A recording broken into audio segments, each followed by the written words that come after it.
আপনারা শিক্ষিত সমাজ তালাশ করেন, চেঞ্জ করতে চেষ্টা করেন যে না আল্লাহ আমি লাইফ চাই, যতটুকু জীবন বেঁচে আছি আমি একটা সুন্দর লাইফ চাই, এই কথা দিনই এনজয় করতে চাই।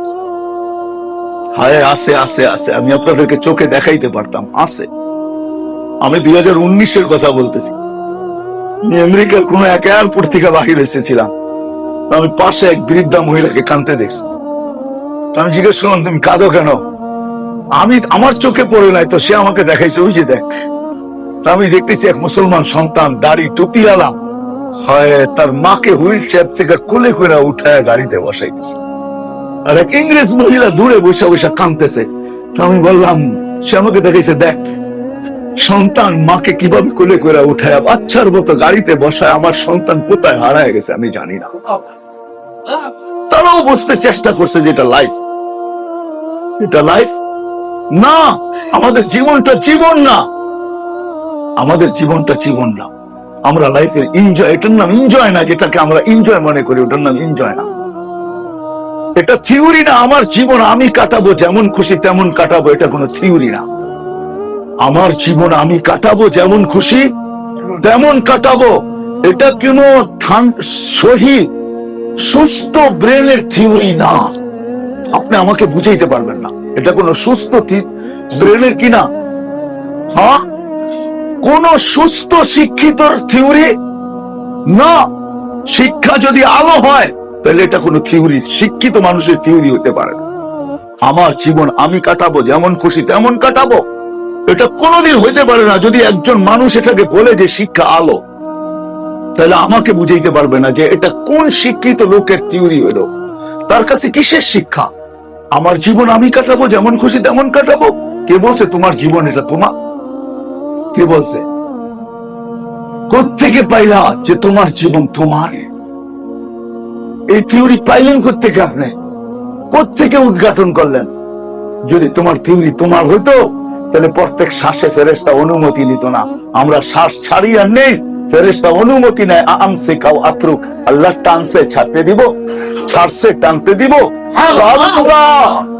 1,60,000 বার প্রতিবার বলে উতরুক ওয়ালি আবদি আজাল, ছেড়া দে আমার বান্দার জন্য সীমা রেখা দেওয়া আছে।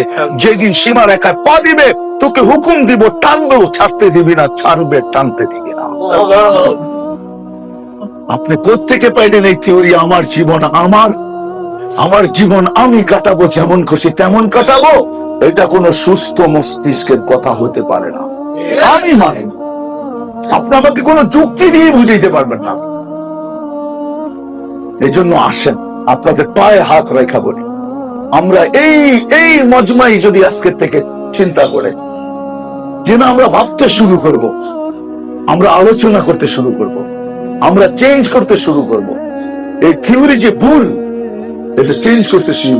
আমরা এই সমাজেই বাস করি, আমরা কোনো আকাশ থেকে আসি না, আবার আকাশে চলে যাই না।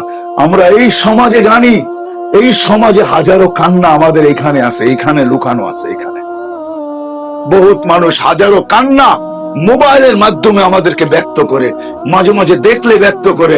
রাগ হবেন না, আমি আমেরিকাতে আমার দেশের মানুষকে দেখছি, বৃদ্ধ মানুষ হাত ধরে চোখের পানি জড়ায় বসে হুজুর দোয়া করেন। কেন বাবা চোখে পানি কেন আপনার? বসে এই বয়সে আমার ছেলের ঘরে আমাকে চাকর হইতে হবে, আমার জানা ছিল। আমার ছেলে তো আমাকে গ্রিন কার্ড দিয়ে নিয়ে আসছে রিটায়ারমেন্টের পরে, কিন্তু আমি যে চাকর হিসাবে আসছি এটা আমার জানা ছিল না। আমার বউ যে চাকরানি হিসাবে আসছে এটা আমার জানা ছিল না। কেননা ছেলে সকালবেলা জবে চলে যায়, তার স্ত্রীও কাজে চলে যায়, পুরা ঘরটাকে আমাদের সামলাইতে হয়। কেননা আমরা যদি না সামাই চিলড্রেন কেয়ারে দিতে হবে, এত টাকা গণবে করতে গা চিলড্রেন কেয়ারে বাচ্চা দিয়া? সত্য তো? গণবে কোথায় এত টাকা চিলড্রেন কেয়ারে দিয়া? আমাদেরকে নিয়ে আসছে বাচ্চাগুলো সামলানোর জন্য, ঘরটাকে দেখার জন্য।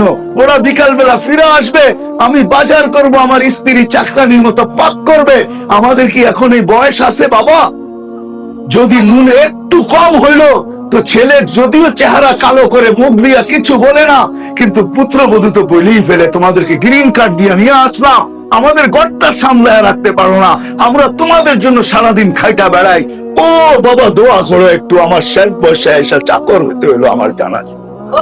এই কান্না আমার এখানে সেভ করা আছে। এই কান্না রাগ হয় না আমার উপরে আপনারা, আমার এখানে সেভ করা আছে।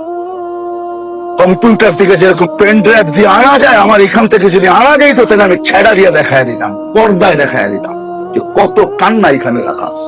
আপনাদের পায়ে হাত রেখা বলি, আসেন আজকের থেকে আমরা ভাবি, ভাববো তো, চিন্তা করবো তো, ওই আদর্শ নিয়ে মোহাম্মদ রাসূলুল্লাহ ওই লাইফ স্টাইল নিয়ে আসছে, ওই লাইফ নিয়ে আসছে। ১৬ লক্ষ মডেল তার করে দেখায়। আমরা ভাবি আমরা বড় এডুকেটেড, আমরা বড় পয়সাওয়ালা। আব্দুর রহমান ইবনে আউফ রাদিয়াল্লাহু তাআলা আনহু যখন মারা যায়, তখন ওনার প্রপার্টি না, ওনার ক্যাশ টাকা ছিল ৪৭ লক্ষ কোটি টাকা। আপনার বাংলাদেশের বাজেট কয় টাকা হয়? কয় টাকা? গত বছর বাজেট হয়েছে ৬ লক্ষ কোটি টাকা। আপনার দেশের কত বছরের বাজেট তাকায় দেখেন। বাকি প্রপার্টি বাদ দিলাম আমি, আল্লাহ রসুল এক একটা মডেল দাঁড় করাইছে। ছোট থেকে ছোট, বড় থেকে বড় মডেল আছে। একটা লাইফ দিছেন, যে লাইফ পায়া সাহাবায়ে কেরাম খুশি হয়েছেন। শুধু সাহাবা খুশি হয় নাই, ওই লাইফের উপরে যারা উঠছেন, জীবনের উপরে উঠছেন, ওরা জীবনে শুধু এনজয় করে নাই, মালিককে পর্যন্ত খুশি করছে। মালিক রাদিয়াল্লাহু তাআলা আনহু ওয়া রাদু আন বলতে বাধ্য হয়েছে। আজকে ভাবেন না আমরাও আসি, আর কতদিন দৌড়াবো? হ্যাঁ, আপনাদের এখানে কি বলে জানি না, কানাওয়ালা চিনেন? দিয়াবুলা চিনেন? দিয়াবুলা চিনেন? দিয়াবুলা, আরে চিনেন, গ্রামের মানুষ হলে তো চিনার কথা। দিয়াবুলা রাস্তা ভুলা যায়, এক জায়গায় ঘুরতে থাকে। আমরা তো লাইফ তালাশ করতে যে এক জায়গায় ঘুরতেছি, ঠিক না? হ্যাঁ হ্যাঁ, হায় হায় হায়, আমার সন্তান যেরকম আমার সাথে করার দরকার ছিল এরকম করে না, এরকম করে না, এরকম করে না।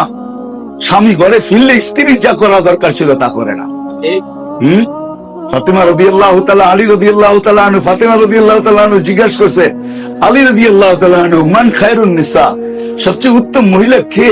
ফাতেমা, যে তোমার সাথে জান্নাতে যাবে তোমার জান্নার নিচে, কে এসে? কে?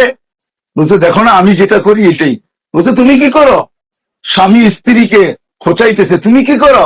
দেখো না, দাখালা যাওজুহা বাইতাহা সাররাত ওয়া তাবাসসামাত, যখনই তুমি আসো আমি দরজা খুলে খুশিতে নাচতে থাকি। আর মুসলিম,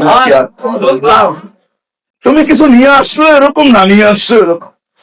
একদিন না, 2 দিন না, তুমি যদি 4 দিনও কিছু না আনতে পারো, তারপরে তো আমি এরকমই থাকি, তাই না? তো আলী রাদিয়াল্লাহু তাআলা বলছে রাহিমাল্লাহু ইমরাতান, যা ফাতেমা তোর মতো মেয়েদেরকে আল্লাহ কিয়ামত পর্যন্ত রহমতের বৃষ্টি বর্ষণ করুক। যেই স্বামী ঘরে ঢুকবে, স্ত্রী দরজা খুলবে তো মুস্কি মুস্কি হাসি দিয়া খুলবে, মুস্কি হাসি দিবে আর খুশিতে নাচতে থাকবে। আমার রাজা ফিরে আসছে। কত রাজাই তো সকালে গেছে, বিকালে আর ফিরে আসে না, ডেড বডি আসছে। আমার রাজা তো জীবিত ফিরে আসছে। এর চেয়ে বড় খুশি আর আমার জন্য কি হতে পারে? এটাই ছিল লাইফ। আল্লাহ আমাদের সবাইকে আমল করার তৌফিক দান। আবার কখনো সময় পাইলে ইনশাআল্লাহ আল্লাহ আমাদের সবাইকে আমল করার তৌফিক দান করেন। আমা আলাইনা ইল্লাল বালাগ।